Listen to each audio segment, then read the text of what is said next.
Good evening, everyone. My good co evening.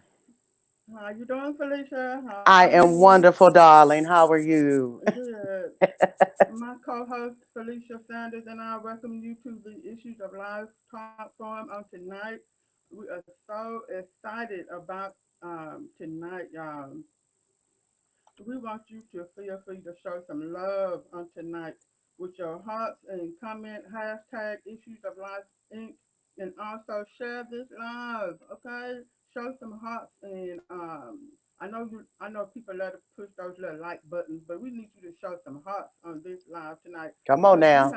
we have two special ladies that are going to be sharing their story on tonight, and we want to love on them on tonight. So please share this live as well as show some love with those hearts and hashtag Issues of Life Inc. And we want to bring awareness to breast cancer and domestic violence. As you know, the October is the month for to bring forth awareness for these two issues, and we want to honor these ladies on tonight as well as any other guests. So, with our first guest, we're going to bring on Miss Toya Spencer. Let me get these words Hey, out of here so ladies. y'all can see them. Hi, Toya. How Hey, are Felicia. Hey, you? Tyra. I'm good. How are you guys? Doing We're wonderful. well. Good, good. We're wonderful. Yes, yes, Yes, yes. it is a pleasure to have you with us this Well, evening. thank you. Thank you. It's a pleasure being here. I really Yes. appreciate you guys asking me to come on and to interview me. Mm-hmm. Most definitely. This is a special time of the month where we acknowledge those survivors or, unfortunately, those we may have lost to breast Hmm. cancer, but then also domestic violence. So it is a great honor and privilege to be speaking with you. And then we have our other sister coming along a little bit later on in the show to discuss domestic violence. So it is an Hmm. honor to have you on with us today, Miss Toya. Yes, Oh, it thank you. is. Thank you. Yes, Thank it you. is. So let me introduce Toya Spencer. She is a native of Michigan, Memphis, Tennessee. She is a mother of three kids, with three children, with a master's degree in business administration and a doctorate degree in prophetic ministry. She is also an author. She has written the book The Pink Experience. You can buy it on Amazon, and it is about her journey with breast cancer. As you can see, she's showing that book. Show it one more time, Toya. Okay. Yes. That's the book that she has written, and you can find it on Amazon. And she's also a co-author of the book Redeeming Grace. And she enjoys spending time with her family and friends, journaling, singing, reading, traveling, as well as serving as the director of intercessory prayer at her church. So we want Amen. to thank you again, All right. Toya, for Thank coming on you. here and sharing your story of surviving and as well as conquering breast cancer. So our first question for tonight is how did you come about being diagnosed with breast cancer?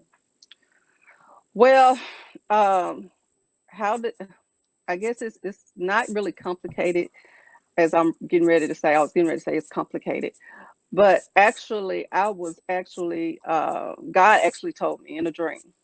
We Mm. had, I was having pains, monthly pains. You have monthly pains anyway in your breast anyway, because of your monthly cycle. So I was just having like some small little pains, wasn't really bothersome or anything like that. But one night I had a dream. God showed me in a dream that I was sitting in a doctor's office, and in the dream it said you have cancer. So that's, I immediately woke up and I immediately rebuked the dream. I immediately didn't think too much of it again, but he brought it to me again. So when he brought it to me the second time, I went and got tested. And when I went and got tested, the doctor that my primary care physician, he actually told me he didn't feel anything and he thought nothing was wrong with me. And he was going to send me away for 3 months. He told me I was. He said, "Well, I don't really feel anything, and if it's cancer, it don't hurt. So I don't think it's cancer. So if it's anything that we need to be worried about, it just wouldn't hurt. So I'm going to refer you for 3 months and come back for a follow up." And so when I looked at him, I was like, "No, we're not gonna do no follow up. We're gonna go and you're gonna give me a a diagnostic mammogram." Right. And so when he gave me the diagnostic mammogram, the radiologist there, she told me, and I quote, this is in my book as well. I quote, she said, "I don't know who or what brought you in here, but it had to be God, because you would have never found that lump until it was too late." Wow. Mhm. So when you say never found that lump, was it behind something, or because I know that women supposed to do their self exam, Mhm. and if if they're saying that they would have never found it, so was it hiding behind some certain types of tissues or something? So what it was down in the third quadrant of my right breast, and it was deep in Mm, my tissue. Okay. So it was hard for them to even find it when they was examining me. So Mm-hmm. that's when she said she don't know how or who brought me in here, that they Mm-hmm. would have never found it because of the way it was inside the And, tissue. mm, and they were able to see it on the mammogram. Yes, they okay. was able to see the calcifications on the mammogram because it started. Because I did wait, because I was, wasn't really gonna go, because I thought that this dream was from the enemy. So I really thought that this dream was from the enemy until the second time, until God was like, "I'm gonna show you again, and you Mm, can't rebuke me." And so when He Okay. showed me the dream again, that's when I went and got tested. That is so amazing because some people don't like to go to the doctor, right. and Hmm. I just find it so hard to believe that, when I hear people talking about how God can, I guess you could say, how He don't let anything ambush you. Especially when you Right. have a relationship with God, it's like Absolutely. He will send you warning signs. He Hmm. will send it in a dream. Just however way that you and Right. God, have your relationship. I just I just believe, these are my opinions, these are my beliefs. I just believe that God is a God who sends warnings first. And Hmm. if something is going on with our body, I believe he tell us, okay, you need to go to the doctor. You need to go do this. You need to push Hmm. back your plate. You need to get rid of that weight. You Hmm. need to, do whatever it is that's concerning your body. But we tend to act like you had just said, you thought it was from the enemy. But Hmm. it, Hmm. but God is a God that loves us in our bodies. Also, He Hmm. loves us as well as He wants us to be in good health. So when you have, well, even I had those moments where God would say, "Okay, child, you need to stop eating all that sugar, or you're gonna be diabetic." That's exactly what He Hmm. told me, and He Hmm. and He even told me I was so close to even being a diabetic person, and I was like, "Well, no, I said, well, Lord, you're gonna have to help me because I love Yeah. sugar." The That, cookies, that's pies, and real. oh my, I'm just saying, I I love do. sugar. I love a sweet tooth. Look, You ding know, dongs are my favorite, I promise. Ice cream is oh, mine. you see what I'm saying? And Hmm. I just, Hmm. I have a sweet tooth, but I just, was so happy to hear you say that God has sent me a dream, because I do believe that God, um, warned us first. So Yes. anything you want to say, Hmm. Felicia? I'm sorry. Say that one more time for me. I said, is there anything you want to add on to that? Yeah, I wanted to ask, as you said, you know, that second dream was kind of the one that did it. Like, okay, I need Hmm. to get checked. I need to get checked. Hmm. Were you doing any monthly screenings just personally yourself, checking in between visits, just being more intentional about the awareness of your body in that way, making sure everything was still intact and everything prior to Well, that? with most insurance companies, you can't get a mammogram until you probably age 40, and before this Correct. happened before I was actually 40. Okay. You get a baseline mammogram at 35.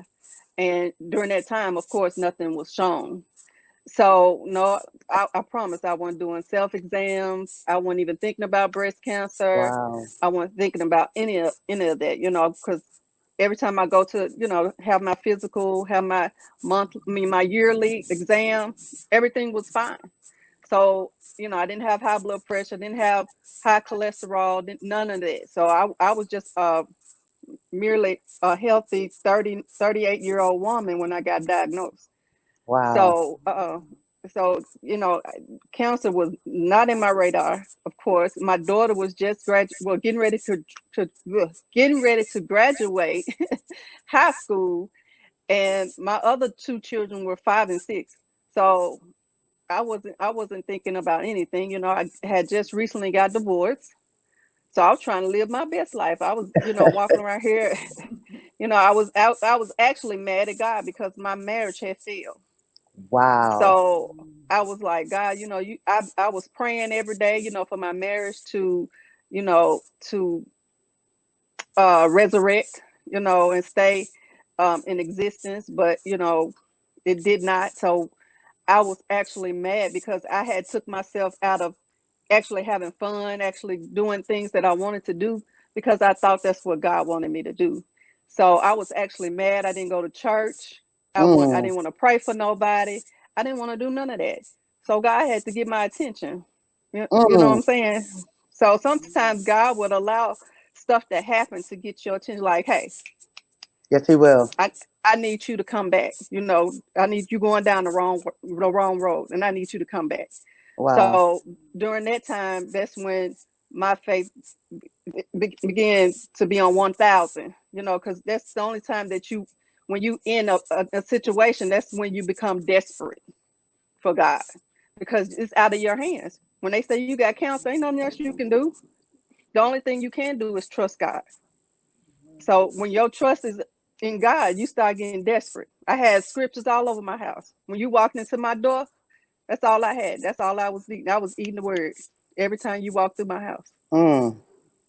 That's And you're giving a awesome. great example on how you handled the results. Because I was going to ask you that, like, oh my goodness, how did you handle those results? I could not phantom, what that feels like to hear that doctor say you have cancer. But you went right to it. You went right to it. You knew what to do. You knew who to Mm-hmm. turn to. You know what was once anger, now it turned Mm-hmm. into, okay, this relationship is about to shift. Let me go back Mm-hmm. to my first love. Mm-hmm. So wow, wow. Oh, but let me tell you this. Now, it didn't immediately do that because I had the woe is me attitude. Okay, I was on the floor like, why God, why I got a 17-year-old that's finna graduate high school. I got Mm, these two babies and God, I can't do this. Do you know what people look like when they go through cancer? mm, I didn't want to look sick. I didn't want to do that. Like it was a woe is me. I had people calling me, I had support people calling me. I didn't want to talk to them people. I was in denial, even though I already knew, and I knew the God that I served. Just because it was my condition, it didn't change my position in God. mm. Yeah. Amen. Amen. That was gonna be my next question. Did you have any of those dark moments? Like Oh, that. I had a lot of dark moments, especially going through chemo. Now, chemo is a booger bear. I don't trust chemo with nobody. I wouldn't tell nobody to go through chemo, but chemo is a booger bear. And all when you're going through chemo, you have these different headaches and different symptoms. Your hair falling out, your nail bed getting darker. You're losing nails. You're Mm, losing your hair all over your body. You losing toenails. All this. You nauseated. You can't hold down anything. So the darkest moments is when you're going through this chemo and then trying to.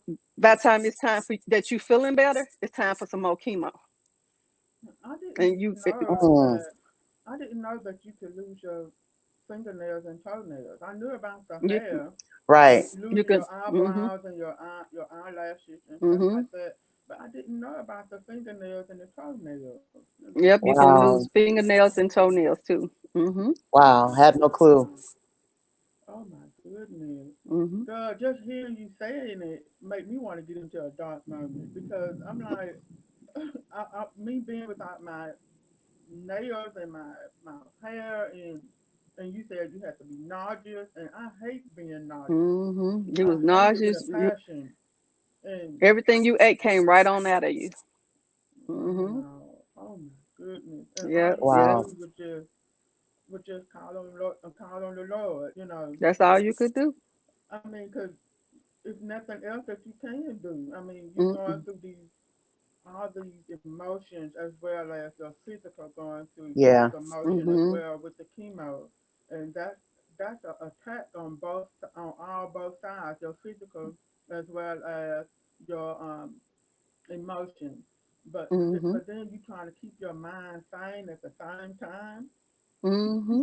and Ooh. keep And your look, relationship with the Lord at the same time. and Yeah. you have a That's a lot of and you have juggling. a 5 and 6 year old that Ooh. Yes. don't know nothing about that you going through cancer. Mm. Don't know nothing about you going through chemo. That you got to get up, you got to get them ready for school, and you got to take them to school. You got to bring them back home. You got to feed them. You got to put them in a tub, and you still got to function day to day, even though you going through what you're going through, and you're not feeling your best. You feeling like the whole room is spinning every time you get up. Every time you walk, the room is spinning Mm-hmm. because of the nauseous and the vomiting and the diarrhea and all of that. And But let then, me Mm. tell you this too. mm-hmm. God told me, even though when I got diagnosed, He told me that I would go through 6 months. Now, when I went to the Mm. doctor, she told me that I would have 8 rounds of chemo at first. God cut that in half. I only had 4. Blessing. Then they told me I would have to have 33 rounds of radiation. God cut that too. I had 21 rounds of radiation. Wow. So Wow. so it exactly 6 months. I went through it from um, March to the beginning of September, and I was over with. I had to take my daughter to college, and I had just finished Mm, radiation. wow. Wow. Mm. But that's a blessing that God cut it in Yes. half. He I do cut it have in to half. say, that was a blessing because you talking about going through all those rounds of chemo as well as all those damages that's happening to your body Hmm. and the emotions. Mm. Would you say that your kids sort of like helped you push through just because they were there? Um, because I know how sometimes we women we tend to be strong in front of them. Would you say that they help you out a little bit? Yeah, exactly. If I think if I didn't have my kids and having to get up and get them ready, take them to school, just perform motherly duties, that I Mm-hmm. probably would not have the same outcome. I probably would have balled up in the bed, because a lot of times that's what I was doing. After I dropped them off, I was balled up in the bed. So you just, the pain that you go through during chemo, you sometimes you just want to give up because it's so much pain. You're having these headaches that won't go away, and no kind Mm-hmm. of pain medicine is going to make it go away. You just go to sleep. When you wake up, that same headache is still there. Wow. So Mm. yeah, so it's the fact that I had my children. My oldest helped out with my youngest a lot. My parents Mm-hmm. helped out with them a lot as well. My first week of chemo, actually I stayed at their house, so they helped me with the kids. They made sure I ate, because you don't want to eat. You just want to sleep. Yeah. So they made sure I ate. They made sure that you know my kids was taken care of, and me. So It's a blessing. I But like that. I'm sorry about that. I was saying that that's a blessing. That support is important. hmm That's exactly what I was going to say. I love that. Love that through this trying time, you hmm had major support from your family major. and, hmm possibly friends. And that's what I see with other women that are fighting cancer, that have overcome and that are survivors now, that they had a support system in place. They may Mm-hmm. not have had children they had to help take care of, but they were by their side. They would go to the Mhm. appointments with them. They would lay next to them when it was just those days when they just could not move, could not get Mhm. up. They would help them eat, force them to eat because they you have to eat. Food is Mhm. fuel at the end of the day. And so to hear that you had that, that is so wonderful, knowing that, Mhm. through that hard time, you still had that support system. And that is Mhm. important. That's vital to me That is from very getting vital. through the Mhm. process. Mhm. I just have two more questions. I,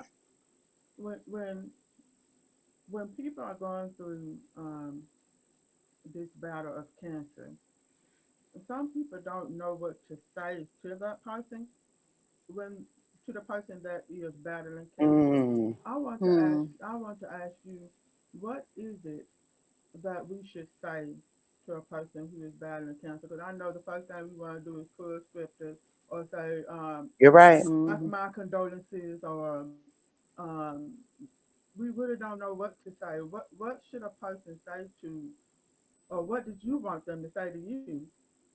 Good That's why question. I'm asking. Well, the first thing you don't want to say is that you don't look sick. Mm, You know Wow. what? Somebody said Like, that to you? yeah, it's like you don't look like mm, you got cancer. Like, why would you say that? That's not Wow. something you say. Or you say, "I'm here for you," and you really not. So to me, I'd rather for you to say you're not there for me than to say I'm there for you, and when I need you, you're not there. So right. that's just like a irk moment. Just Yeah, it like, is. don't say that you don't look sick. I didn't know you had cancer. Or how you feeling, or how you think I'm feeling. Wow. Just ask me, is there something that you can do for me? Can you make me feel comfortable? Can you do something? Because at that time we need as much support. Even if it's saying, "Girl, let me get you out this house. Let's go eat some breakfast. Let's go take a walk." Like, I even had my best friend used to come over there and take me for a walk just to get out, in the sun. Just because you don't want to sit in the house, and laughter makes you forget about all your Yeah, pain that it you're going does. through. It is. So Oh my goodness. I really recommend that you all negativity. I exit that out. All toxic people, I took it out of my life. I didn't want nobody around that was negative. And what God told me to do, and that's what my book is about, is He told me to write down every emotion that I had, whether Mm, it's good, bad, indifferent. Because we're human still. Even though we're Christian, even though we believe in God, we still have human emotions. We that's still right. have dark places. We still question. We still be like, God, for real, like, you really want me to go through this? I don't really want to go through this. Like, who Mm, wants to go through this? So you have moments that you want to say, I give up.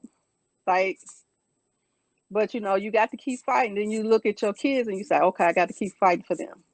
I got to keep fighting for my parents. I got to keep fighting because my daughter's finna graduate. I want to see her, graduate college. I want to see grandkids. I want to see this. So you make that decision that you want to press forward.